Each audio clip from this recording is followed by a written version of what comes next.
informasi akuntansi dan bagaimana kemudian sistem informasi akuntansi itu sendiri. Kita lihat. Yang pertama, kalau kita bicara sistem, kalau melihat definisi sistem adalah rangkaian dari dua atau lebih, berarti lebih dari satu ya, bisa dua atau lebih dari dua, yang jelas lebih dari satu. Rangkaian dari dua atau lebih komponen yang saling berhubungan, berinteraksi untuk mencapai tujuan tertentu. Jadi mereka punya tujuan. Nah, kalau mata kuliah kita ini mata kuliah sistem informasi akuntansi. Pertanyaannya, sistem yang lain yang kalian kenal apa aja contohnya? Ada nggak contoh yang lain? Sistem yang kita kenal? Pencernaan. Sistem pencernaan. Oke, sebentar. Tadi siapa barusan sistem pencernaan siapa yang? Ya, saya, Pak. Safira. Oke, Safira, sistem pencernaan. Komponennya apa aja, Safira? Subsistemnya misalnya ya organ-organ untuk pencernaannya itu, Pak. Misalnya usus gitu. Iya. Dari atas aja biar gampang. Pencernaan dari atas. Ya, Mungkin kan ada mulut gitu ya. subsistemnya. Habis mulut apa lagi?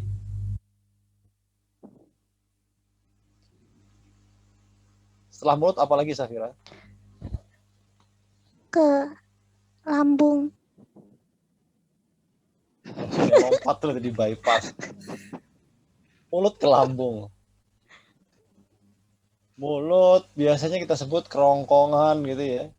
Kalau tenggorokan tuh buat nafas biasanya. Kerongkongan, usus, ya baru ke lambung lah kira-kira gitu. Jadi definisi bahwa sistem itu rangkaian dari dua atau lebih komponen. Di sistem pencernaan itu ada ya, lebih dari satu, ada dua atau lebih. Jadi ada mulut, tadi ada kerongkongan, ada usus, ada lambung, dan seterusnya. Kemudian mereka berhubungan dan berinteraksi untuk satu tujuan. Kira-kira di sistem pencernaan tadi, mereka kerja sendiri-sendiri apa saling berinteraksi, berhubungan satu sama lain? Safira nih yang ngasih contoh tadi, Safira dulu deh. Ya gimana, Pak? Halo? Kan tadi komponen pencernaan tuh ada mulut, ada usus gitu ya, ada kerongkongan, ada lambung gitu. Itu mereka bekerja sendiri-sendiri atau saling berinteraksi, berhubungan satu sama lain? Saling berhubungan sih, Pak. Berhubungan ya, ada interaksinya ya. Jadi nggak mungkin kan kata kerongkongan begitu mulut ngunyah mau ditelan, kata kerongkongan ngapain lewat sini gitu, udah langsung ke lambung aja gitu kan, nggak mungkin kan. Jadi ada hubungannya. Yang dari usus juga gitu. Tujuannya apa kira-kira? Jadi definisi ini kita mau lihat. Jadi mereka berhubungan, berinteraksi, dan ada tujuannya. Tujuannya apa di sistem pencernaan itu?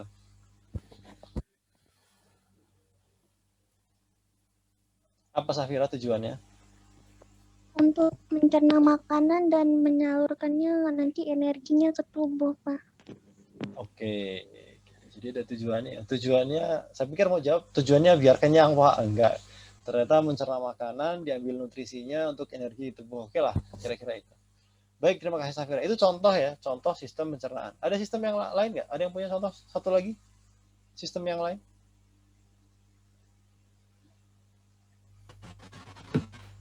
Sistem pernafasan, Pak. Pipin, sistem pernafasan.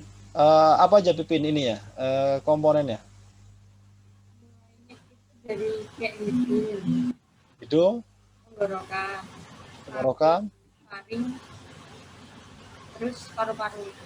oke, taring, paru-paru. Baik, lebih dari satu ya, dua atau lebih terpenuhi, kemudian sama berinteraksi. Tujuannya apa kalau sistem pernafasan? Tujuannya untuk aliran darahnya sih, Pak. Sistem pernafasan kok aliran darah? Jadi ntar di paru-paru itu bukan ya, Malah bingung kan? Untuk mendapatkan oksigen gitu ya, oksigen dan melepas karbon dioksida, kira-kira gitu ya. Gitu aja lah yang gampang.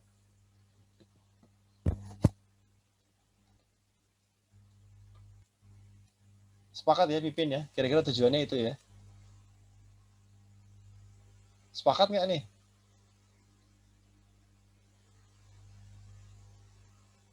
Halo Pipin. Iya, Pak. Tujuannya itu ya, untuk menyerap oksigen dan melepaskan karbon dioksida. Kira-kira gitu ya, baru nanti diedarkan ke seluruh tubuh kan, kira-kira gitu ya.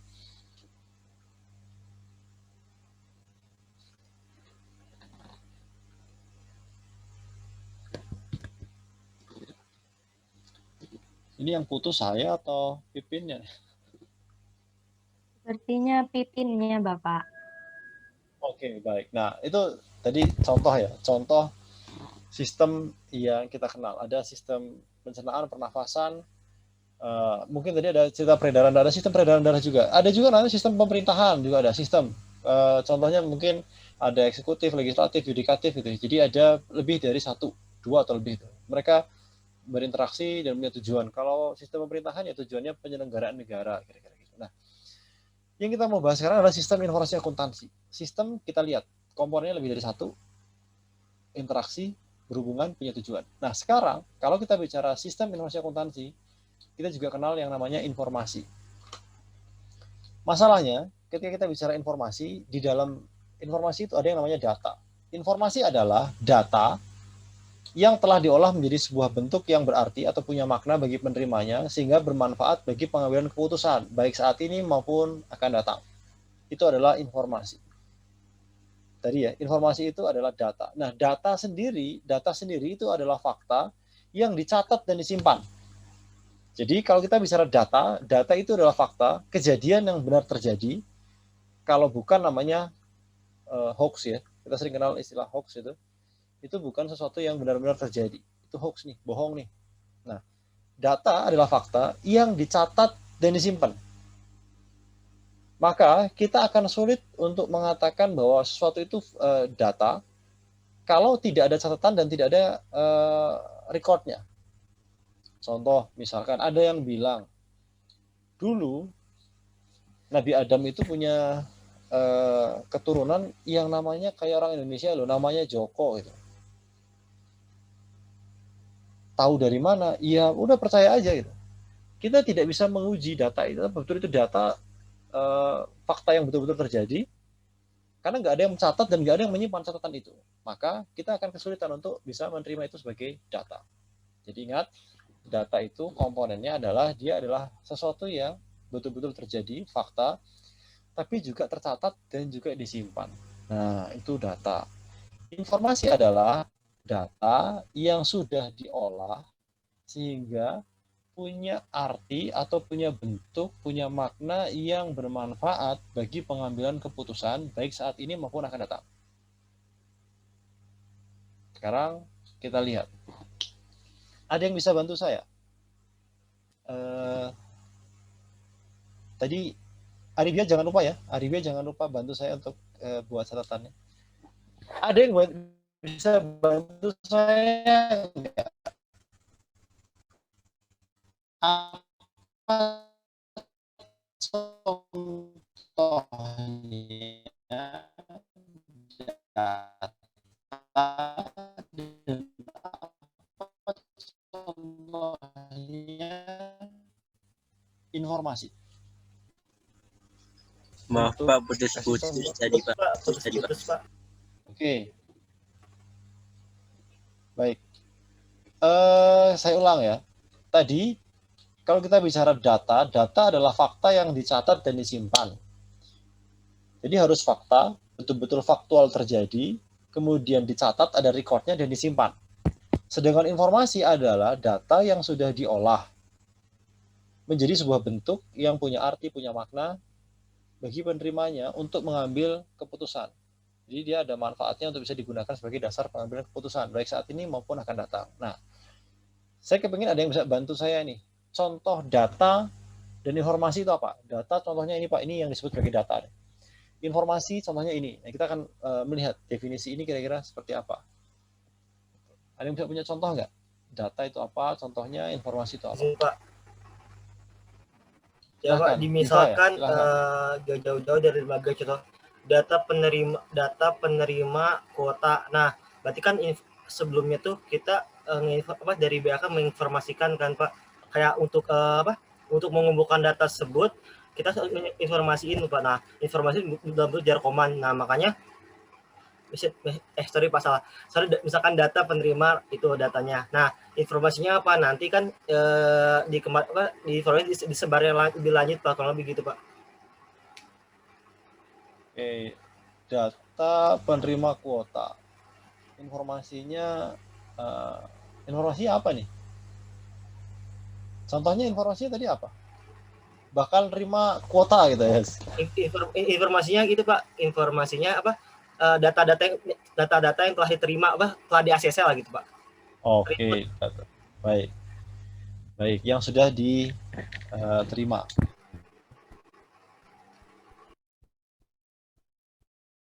Contoh dari Diva. Ada contohnya? Izin Pak. Silakan, Dimas Gilang.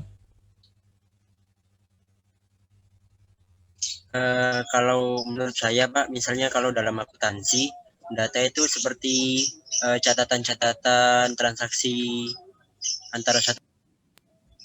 Terus untuk informasinya itu hasilnya yaitu laporan keuangan seperti itu Pak.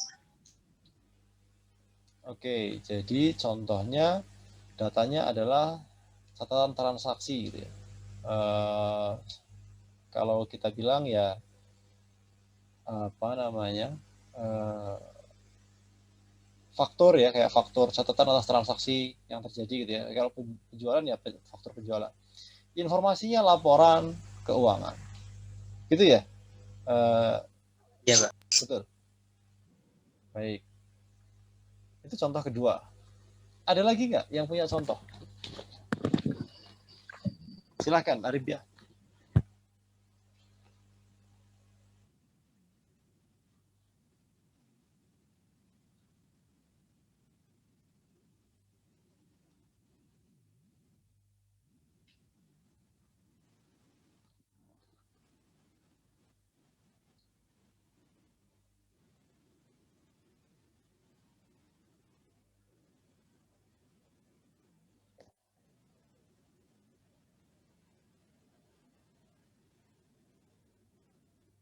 Oke, data cuaca. Baik. Baik, terima kasih contoh dari Arifin. Ada yang punya data lagi? Tadi ada yang punya contoh data dari informasi lagi? Tadi ada yang mau coba? Silahkan. Data absensi, Pak. Ya. Ya, Kelvin, data absensi. Datanya itu, data absensi. Informasinya apa?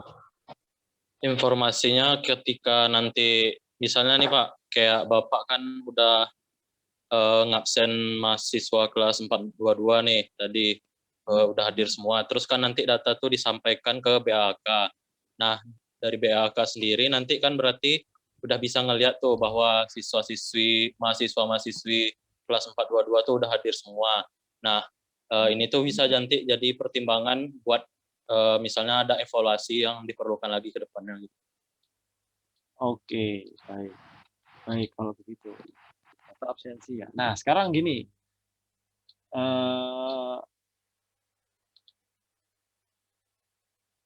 Ini tadi kelas berapa ya tadi?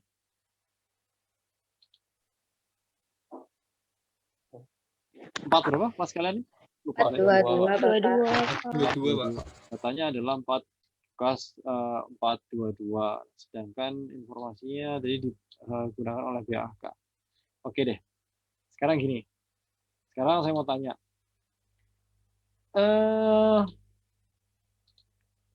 Klub sepak bola yang paling bagus sekarang klub apa sih? Ada yang tahu nggak? Persib Pak. Persib Bandung Pak. Persib. Enggak lah, yang agak internasional dikit lah. Apa klub yang paling bagus sekarang apa sih? Munchen, Pak. PSG. Munchen, Real Madrid. Di Madrid Pak. AS Roma Pak. Oke. AS Roma masih ada AS Roma. Ya nggak ada Pak. Oke. Baik, contohnya apa ya? Yang biasa dipakai misalkan Oke, Real Madrid cukup lama ya. Oke, Real Madrid contohnya misalnya. Kita ambil contoh aja. Semisal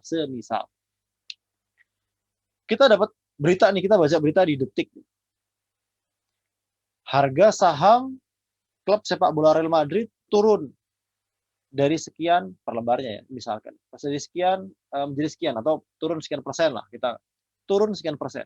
Kita baca berita seperti itu di media online. Detik katakanlah. Nah, ini data atau informasi? Ada yang punya pendapat nggak?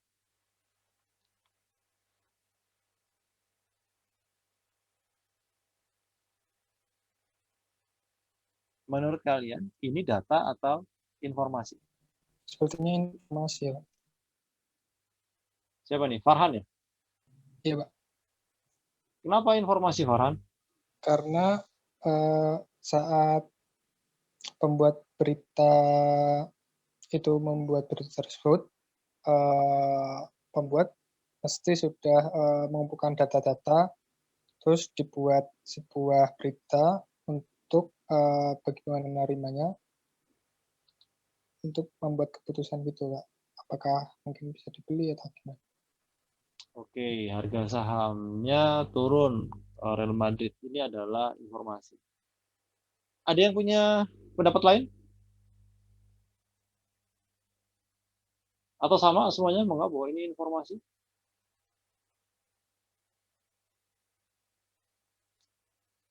Sekarang bulan apa ya? Bulan Maret ya? Maret, Januari, Februari, Maret. 3. Oh, Aribia. Aribia, menurutmu ini data atau informasi?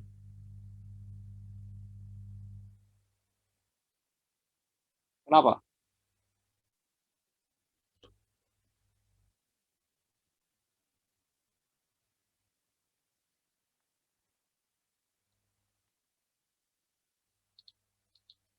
Oke, jadi menurut Aribia ini juga adalah informasi. Yang lain sama ya? Yang lain sama? Sama, Pak. Baik. Berarti di sini yang beranggapan bahwa berita itu adalah data hanya saya.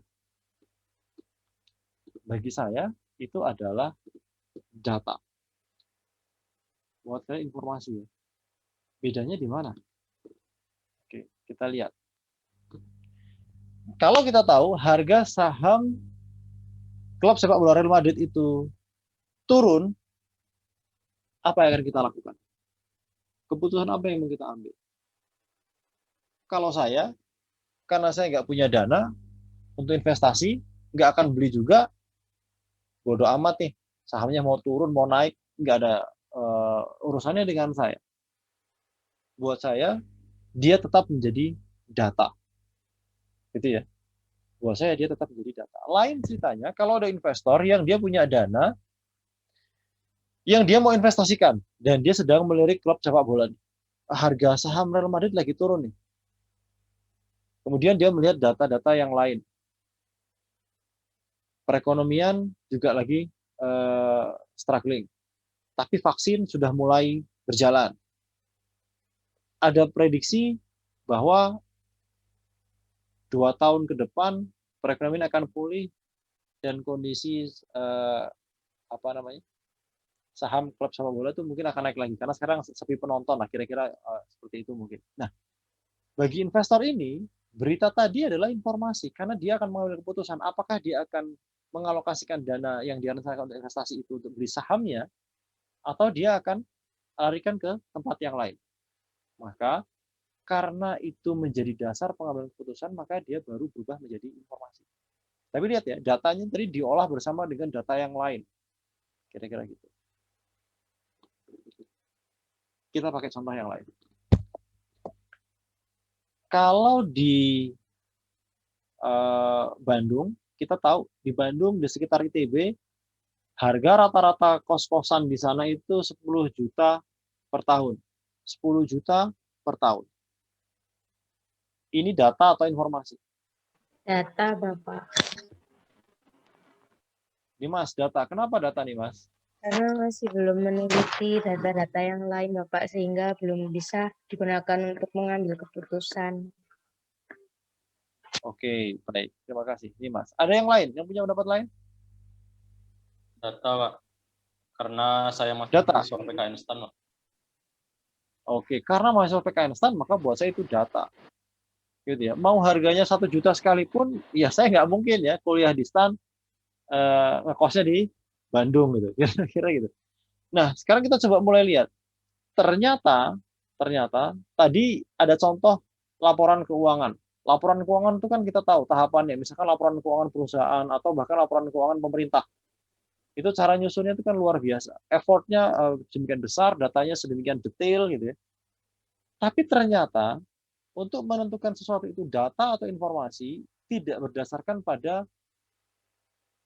detail atau tidaknya, banyak atau sedikitnya, tetapi bergantung pada apakah kemudian data itu menjadi bagian untuk menjadi dasar pengambilan keputusan atau tidak. Contohnya tadi, harga kos-kosan di Bandung. Buat kita, buat kalian yang cari kosnya itu di Jurangmangu, kuliahnya di kampus STAN, maka harga kosan di Bandung tetap telah menjadi sebuah data. Nggak berarti apa-apa itu. Kecuali kalian mendapatkan kesempatan untuk memilih. Artinya kalian keterima di ITB, kalian keterima di STAN, gitu ya. Kemudian ada data harga kos-kosan di Bandung.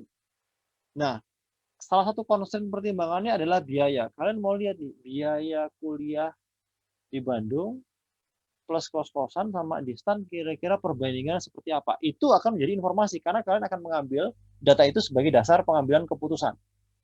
Itu akan bisa berubah ketika diolah ya. Tentu sudah diolah dengan data-data yang lain, itu akan menjadi informasi. Sementara laporan keuangan pemerintah itu bisa jadi informasi, bisa jadi tetap menjadi sebuah data.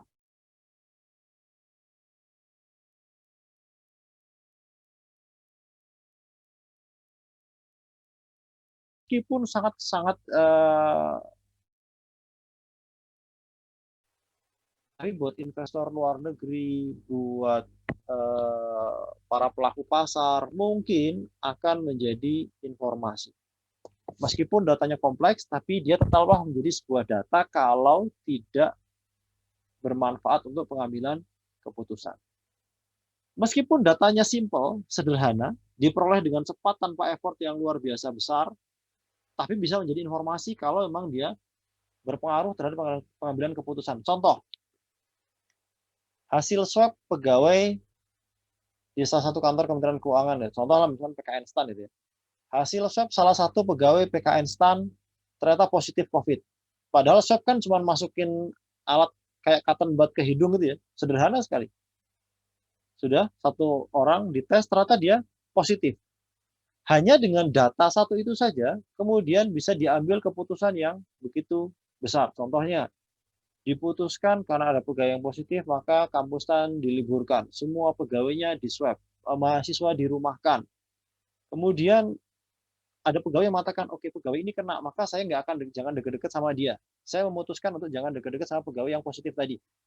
Ruang kerjanya dia ada di mana, saya juga nggak mau ada di lokasi itu. Ambil keputusan ya. Kemudian ada analisis kayaknya dia kalau pergi ke kampus STAN tuh naik kereta komuter lain.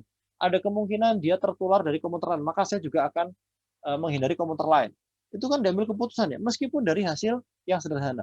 Maka data ini ternyata bisa menjadi informasi yang sangat penting karena setelah kita mengetahui data ini menjadi bagian dari dasar pengambilan keputusan kita. Jadi kita tahu bedanya data dan informasi bukan berdasar pada kompleks atau tidaknya, tapi apakah dia kemudian berperan terhadap pengambilan keputusan atau tidak. Maka yang dilihat bukan datanya, tapi siapa yang menerima data itu. Bagi seseorang, satu pihak, atau satu entitas, mungkin data itu bisa diolah menjadi informasi. Tapi bagi entitas yang lain, bagi pihak lain, data itu tetaplah menjadi sebuah data. Gitu kira-kira. Kira-kira jelas apa bingung malah? Ada yang mau tanya silahkan, mau diskusi silahkan.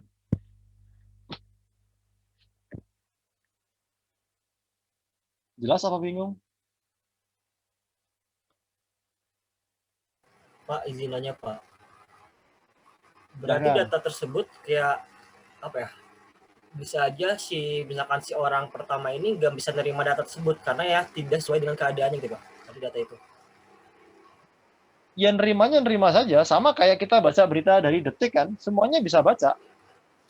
Tiap orang bisa membaca, punya akses. Tapi bagi satu orang, bagi satu entitas, beritanya itu tetap jadi data aja, ya nggak berpengaruh buat dia. Tapi bagi orang lain mungkin akan sangat berpengaruh untuk pengambilan keputusan dia. Itu menjadi informasi, kira-kira gitu. Berarti data apa? Berarti data tersebut apa ya, bisa dibilang kayak apa, informasi itu di dalamnya ada data gitu Pak. Kalau misalkan itu berpengaruh berarti itu menjadi suatu informasi gitu ya Pak untuk mengambil keputusan. Yes, kira-kira gini.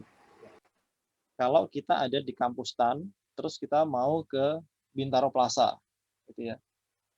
Kemudian kita pesan aplikasi Gojek, gitu kan. Nah, ini akan muncul beberapa data. Data yang pertama adalah jarak dari kampus TAN ke Bintaro Plaza, sekian kilometer. Kemudian tarif Gojeknya berapa? Katakanlah 10.000. Tapi ada data yang lain nih. Data yang lain adalah posisi driver Gojeknya ada di mana. Berapa jaraknya. Kira-kira kita akan kalkulasi nih, berapa lama dia sampai ke lokasi kita di kampus TAN. Kemudian kita bisa sampai di Bintaro Plaza itu dengan menambahkan jumlah jarak atau waktu tempuh driver ke lokasi kita ditambah waktu tempuh kita ke Bintaro Plaza.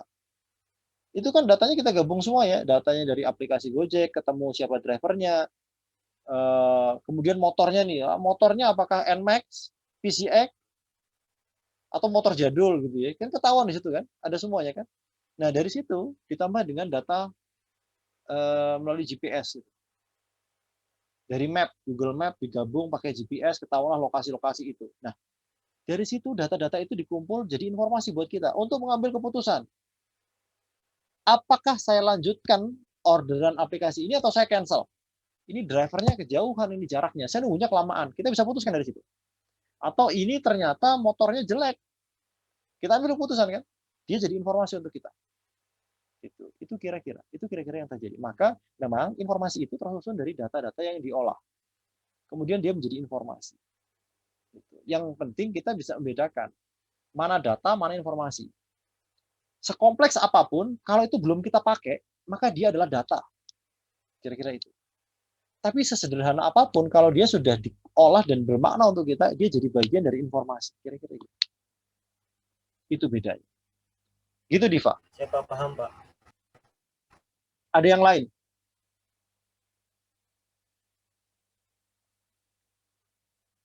Yang lain ada? Jelas ya? Oke, baik.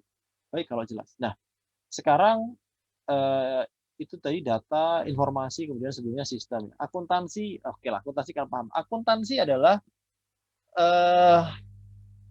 sistem yang mengukur aktivitas bisnis, mengurus data menjadi laporan. Jadi ada data transaksi, laporan keuangan itu, dan kemudian mengkomunikasikan hasilnya kepada pengambil keputusan. Intinya adalah karena data itu tidak harus dicatat dan disimpan, maka akuntansi itu adalah salah satu metode untuk mencatat dan menyimpan itu. Kemudian mengolahnya itu menjadi informasi. Kira-kira pakainya standar akuntansi. Kira-kira gitu ya. Kan ada sistem informasi yang lain, yang di luar akuntansi. Nah, sekarang kita pakai akuntansi. Maka, kalau kita gabung, sistem informasi akuntansi adalah struktur yang menyatu dalam satu entitas, menggunakan sumber daya fisik dan komponen lain untuk merubah data transaksi keuangan atau data akuntansinya menjadi informasi akuntansi, dengan tujuan memenuhi kebutuhan akan informasi dari para pengguna atau pemakainya. Intinya, data transaksi keuangan diolah menjadi informasi akuntansi yang bermanfaat untuk pengambilan keputusan stakeholder. Kira-kira itu. Sederhana. Itulah sistem informasi akuntansi. Nah, agar kita punya sistem informasi yang baik, maka ada beberapa karakter yang harus dipenuhi. Ada 7 karakter yang harus dipenuhi untuk bisa menghasilkan informasi yang baik yang pada akhirnya menghasilkan sistem informasi yang baik. Yang pertama adalah relevan. Jadi ada karakteristik yang harus dipenuhi untuk bisa menghasilkan informasi yang baik sehingga sistem informasi yang dia bangun pun juga sistem informasi yang baik. Karena tadi kan sistem informasi itu mau mengolah data menjadi informasi ya. Nah, itu harus memenuhi 7 ini. Yang pertama, relevan. Data-datanya adalah data-data yang dibutuhkan. Kalau kalian dapat data, tapi datanya itu data-data yang nggak relevan. Mau kuliah di STAN, tapi dapat datanya data harga kos-kosan di Bandung, harga kos-kosan di Surabaya. Gitu. Sama kalau kalian pernah lihat pos kota nggak?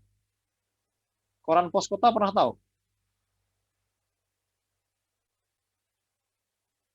Ada yang pernah baca nggak koran pos kota? Belum pernah? Belum, Pak. Belum. Jadi dulu sebelum zamannya online gitu ya, kayak OLX dan yang lain-lain gitu ya. Generasi senior-senior itu ya mungkin termasuk saya itu. Nyari barang itu dari koran yang namanya Pos Kota. Jadi dulu ada koran Pos Kota, itu isinya bukan berita yang kita cari. Dia koran, tapi bukan berita peristiwa yang kita cari. Yang kita cari adalah iklan, karena dia kolom iklannya itu yang sangat banyak. Jadi di sekian lembar itu hampir 80%-nya itu adalah iklan. Iklan mobil, iklan motor. Nah, jadi kalau kita mau cari iklan tanah, rumah gitu ya. Nah, jadi kalau kita cari harga mobil misalkan, tapi kita dapatnya harga mobil bukan mobil yang kita cari. Kita misalnya mau cari mobil Avanza. Tapi data yang kita baca tuh data Xenia, kemudian R3, kemudian yang lain Innova gitu ya. Iya, nggak relevan.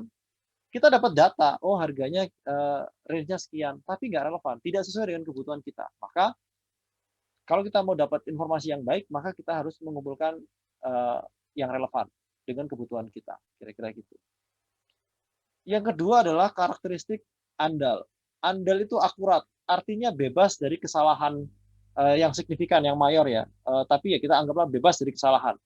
Informasi yang andal adalah informasi yang bebas dari kesalahan, terutama yang mayor, yang besar, yang signifikan. Yang ketiga adalah lengkap. Lengkap artinya tidak menghilangkan bagian-bagian yang penting yang harus ada. Jadi percuma datanya itu banyak sekali, tapi ternyata bagian pentingnya hilang. Contoh. Kita kadang-kadang kirim barang lewat ekspedisi ya, lewat JNE gitu misalkan. Bisa ditanya, nama pengirimnya siapa, kemudian alamat pengirim, isi barangnya apa, penerimanya namanya siapa, kemudian ada harganya berapa, kota tujuannya mana, Surabaya misalkan, kirim dari Jakarta ke Surabaya, kota tujuannya mana, harganya berapa. Seandainya ketahuan kotanya, harganya, produknya, nama penerima, tapi nama pengirim, alamat pengirim, tapi alamat penerima nggak ada. Datanya banyak banget nih gitu. Tapi ternyata ada satu bagian yang sangat penting hilang, maka dia tidak lengkap. Maksudnya lengkap bukan berarti banyak, tapi tidak menghilangkan bagian yang penting yang harus ada. Itu karakteristik lengkap. Berikutnya, tepat waktu. Tepat waktu itu berarti ada ketika dibutuhkan. Jangan sampai terlambat. Dapat dipahami itu berarti mudah bisa dimengerti. Bisa dimengerti. Bisa dibaca, dipahami untuk bisa membantu dalam pengambilan keputusan. Jangan sampai menggunakan format, menggunakan bahasa yang kita nggak paham. Kira-kira gitu. Nah, kemudian dapat diverifikasi. Kalau yang dapat dipahami itu contohnya misalkan pakai standar akuntansi. Ya, nyusun laporan keuangan kan ada standarnya. Makanya dia jadinya bisa dibandingkan dan bisa dipahami. Itu kira-kira gitu. Jadi orang bisa baca, oke, ini kita tahu berapa asetnya, kita tahu berapa kewajibannya, dan yang lain-lain. Kemudian dapat diverifikasi. Arti dari dapat diverifikasi adalah ketika dua orang atau lebih dengan kompetensi yang sama, dia akan menghasilkan informasi yang relatif sama. Itu artinya dapat diverifikasi.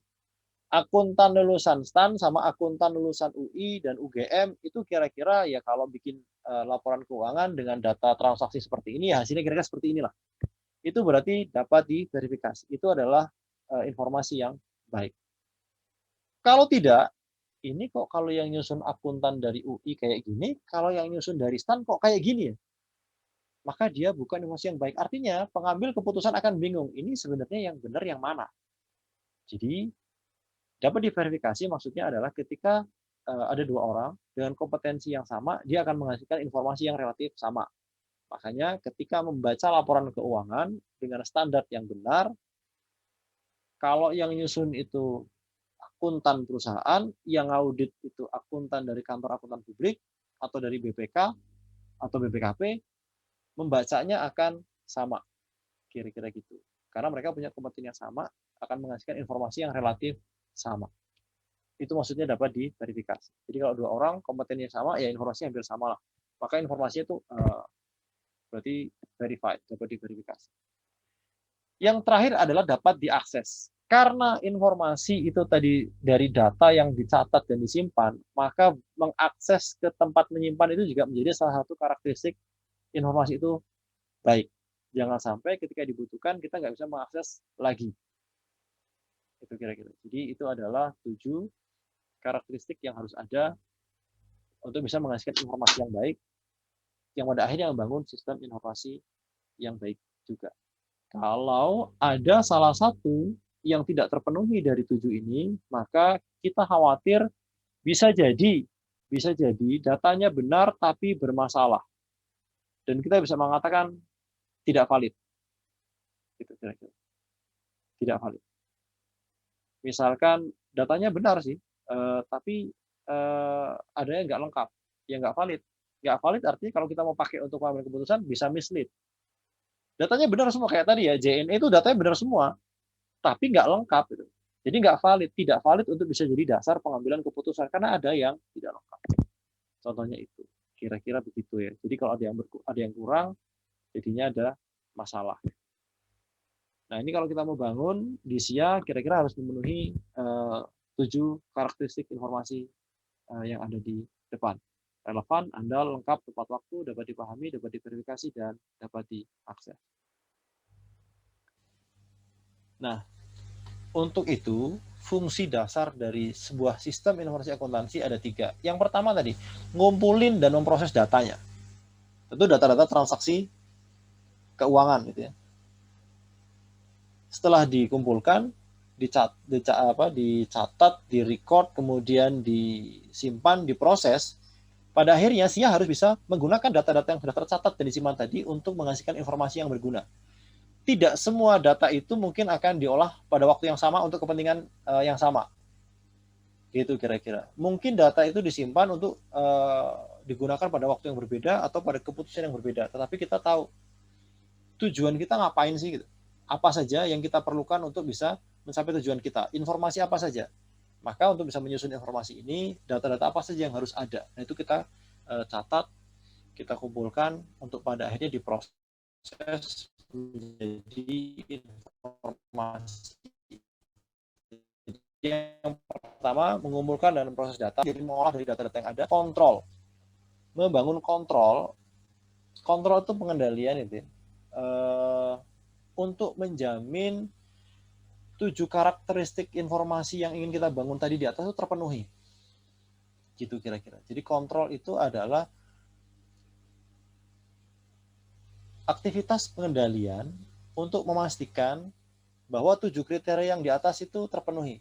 Contoh misalkan di sini definisinya adalah untuk memastikan data kegiatan bisnis dicatat dan diproses secara akurat untuk melindungi data dan aset organisasi lainnya. Ya intinya untuk memenuhi kriteria yang 7 tadi di atas, kira-kira gitu. Jadi kita bangun pengendalian.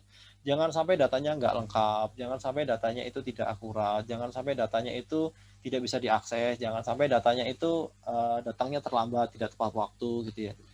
Nah, kira-kira itu. Jangan sampai data yang dikumpulin itu ternyata tidak relevan gitu.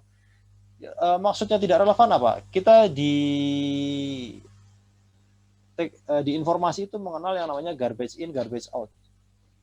Garbage in, garbage out. Kalau yang masuk itu datanya itu data sampah, artinya bukan data yang kita perlukan, maka informasi yang dihasilkan pun juga sampah juga. Artinya ada yang nggak valid gitu. Jadi ini yang harus dijaga. Jangan sampai data yang kita perlukan malah nggak ada.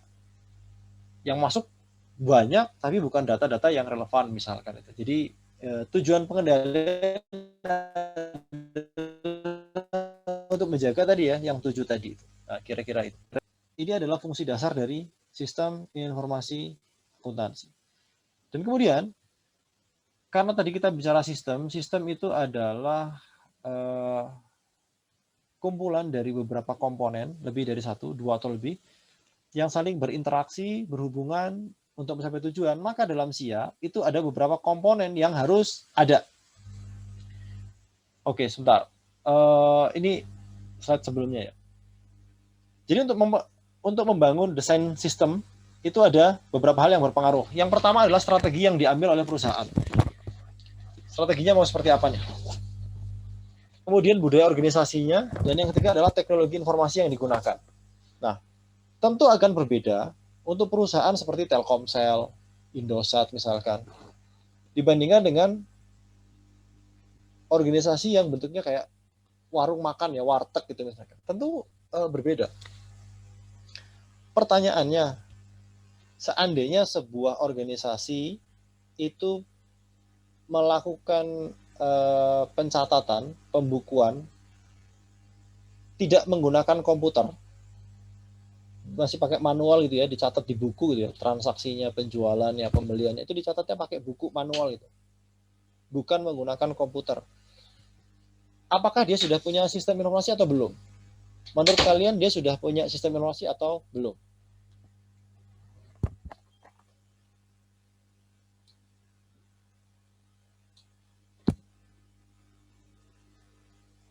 Kalau nyatatnya masih manual, ditulis pakai pena itu, pakai ballpoint di buku itu, belum berbasis komputer, dia sudah punya sistem informasi atau belum? Kita katakan organisasi ini sudah punya sistem informasi atau belum?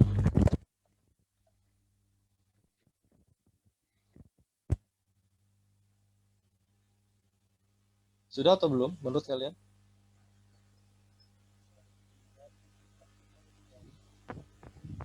Belum, Mbak. Zakwan bilang belum. Kenapa Zakwan? Kenapa belum? Kita belum memiliki teknologi, Pak. Oke. Zakwan bilang belum. Tadi siapa lagi yang mau kasih pendapat? Terima kasih Zakwan. Izin menjawab, sudah, Pak. Sudah. Kenapa sudah?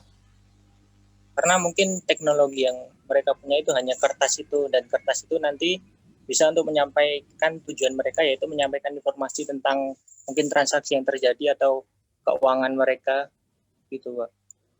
Oke, baik, terima kasih. Nah, sekarang kita lihat nih, ada yang bilang sudah, ada yang bilang belum. Maka kita lihat, sistem informasi itu kan fungsinya ada data yang dicatat, disimpan, dan nanti dipakai untuk pengambilan keputusan.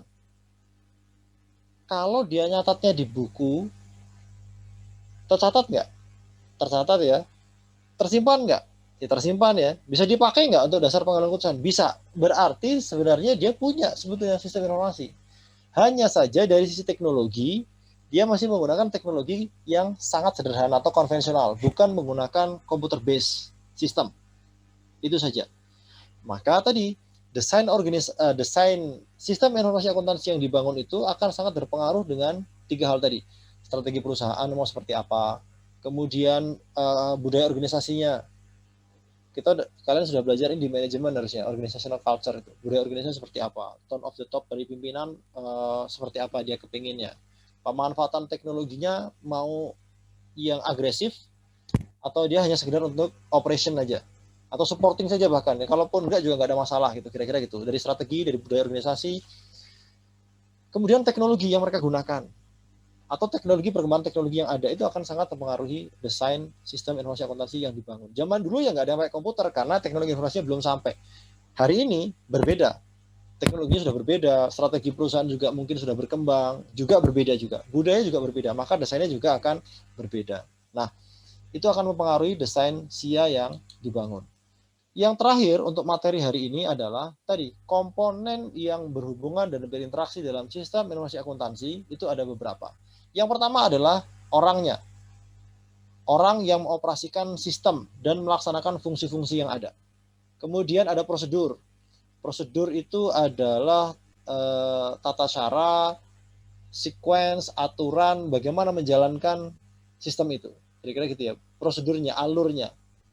Kemudian ada datanya. Data tadi yang dicatat dan disimpan. Fakta yang tercatat dan disimpan yang akan diolah menjadi informasi oleh software yang digunakan untuk proses data. Jadi ada softwarenya dan ada infrastruktur TI-nya, hardware-nya, perangkat kerasnya. Jadi ini adalah komponen SIA Ada orangnya, prosedurnya, datanya, softwarenya, dan infrastrukturnya. Nah, ada satu komponen lagi yang dianggap masuk sebagai komponen SIA, yaitu kontrol, pengendalian yang tadi ya, untuk menjaga agar semuanya terpenuhi itu kita butuh pengendalian, kontrol. Jadi ada yang masukkan kontrol sebagai satu komponen dari SIA. Kalau ini kan cuma 5 yang pokoknya aja nih. Orangnya, prosedurnya, datanya, softwarenya, dan infrastrukturnya. Tapi ada yang menambah kontrol. Untuk menjaga itu semua perlu satu komponen tambahan namanya kontrol. Jadi ada yang 5, ada yang menganggap komponennya itu 6. Nah, kira-kira itu. Sayang ya, waktunya sudah 4.30, jadi kayaknya udah selesai. Nah, sekarang ini slide-nya masih slide ke-6 dari 24 slide, jadi masih lumayan banyak. Sabar aja, nanti kita pelan-pelan. Jadi ini materi kita terakhir untuk hari ini. Ada yang mau tanya nggak sebelum kita selesaikan perkuliahan? Ada yang mau tanya nggak? Silahkan. Kalau ada, silahkan. Ada yang mau tanya, diskusi, atau yang lain? Kalau nggak ada ya, saya tutup karena sudah 4.31. Pak, dari saya Pak, boleh minta PPT-nya nggak Pak? PPT nanti akan saya kasih. Oh ya, jadi gini ya, kalian bisa masuk ke LMS kan ya? Bisa? Bisa Pak. Bisa, di Bapak. LMS itu sudah ada file perkuliahan, materi perkuliahan dari Dosko. Kebetulan Doskonya kan sekarang Pak Andi Hamzah. Beliau sudah lama sih nggak ngajar sih, tapi sekarang ngajar lagi jadi Dosko. Nah, bahan-bahan materi yang ada di LMS itu adalah bahan-bahan yang kami gunakan. Semester lalu saya ngajar SIA juga, itu bahan yang kami bangun di semester lalu. Jadi sekarang dipakai juga untuk semester ini. Kalian download aja semuanya dari sana. Materi itu sebenarnya sama dari sana. Cuman referensi kita kan bukunya Romni ya, yang terakhir edisi 14. Dan PowerPoint yang ada di sana itu saya lihat PowerPoint yang diambil dari Romni. Makanya bahasanya bahasa Inggris gitu. Kalau di saya, sebagian saya rubah jadi bahasa Indonesia. Bukan pelecehan mahasiswa nggak bisa, bukan. Mudah-mudahan di antara mahasiswa ada yang terbantu kalau saya lengkapi dengan versi bahasa Indonesia itu. Kalau yang lain kan bahasa Inggris sudah nggak ada masalah dia. Di luar kepala lah. Saya sangat terbantu Pak dengan adanya. Maksudnya di luar kepala yang Membantu banget Pak. Gitu. Jadi PowerPoint saya itu sebenarnya hanya untuk melengkapi saja. Jadi diskusi kita di kelas, PowerPoint saya itu hanya untuk melengkapi. Kalian download materinya dari sana, karena itu dari Dosko, terstandar semuanya sudah. Nanti yang diskusi kita di kelas dan materi saya untuk membantu kalian. Harapannya memudahkan untuk memahami perkuliahan. Nanti akan saya kasih materi slide saya. Gitu ya, Ical ya. Baik Pak. Oke, baik. Ada yang lain sebelum kita tutup? Cukup? Ya udah, kalau nggak ada ya. Kalau nggak ada, baik. Kalau tidak ada, terima kasih atas perhatian kalian, gitu ya. Dan mohon maaf kalau ada kesalahan di kelas kita, baik yang sengaja atau tidak sengaja saya lakukan. Kita ketemu lagi pekan depan untuk meneruskan materi. Dengan demikian, perkuliahan ini saya akhiri. Sekali lagi terima kasih dan mohon maaf kalau kesalahan. Kita tutup. Wassalamualaikum warahmatullahi wabarakatuh. Waalaikumsalam warahmatullahi wabarakatuh. Terima kasih banyak Bapak. Terima kasih banyak Pak. Terima kasih Pak. Ya, silakan sama-sama.